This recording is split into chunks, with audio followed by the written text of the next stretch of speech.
Hello there, and welcome to another one of these Lexical Lab 1 Minute English videos. If you like this video, make sure you subscribe to our YouTube channel and check out our website www.lexicallab.com. A lot of the people I teach are also English language teachers themselves. And yesterday in one of my classes, one of my students was talking about one of her students who has recently had to move for the 4th time in 10 years.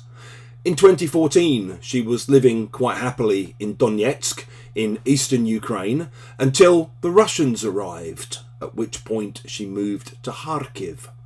In 2022, during the beginning of the full-scale invasion, when Kharkiv was subjected to massive bombing, she left Kharkiv and moved to Odessa on the Black Sea.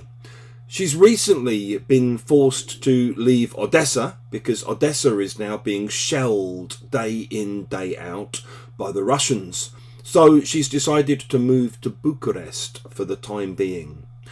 As my student was telling me this, I could see she was quite moved by this whole story. And as she said herself, I really feel for her.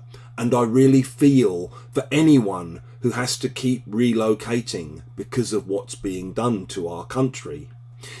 If you feel for someone, you basically feel a mixture of sympathy and sadness for them because they've been suffering. So maybe someone's telling you about what their mum's going through at the moment and how lonely their mum is. You might respond by saying, "Oh, that sounds awful.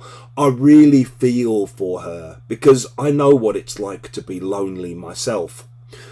We also often use this expression when we're talking about celebrities that we have sympathy for. So you might say, for example, I really feel for Meghan Markle. She's basically been monstered by the media here. She's been ripped to pieces by the press. Or maybe I feel for Britney Spears because of what she's been through. I mean, she was a teenage star who basically had her folks pulling all the strings behind the scenes and controlling her. Essentially, she was just a cash cow for them, something that they could milk to get money from. Excuse me.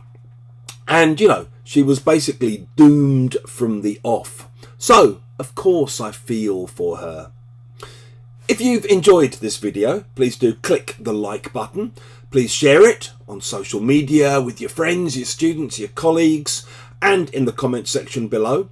We'd love to see examples of how you might use feel for.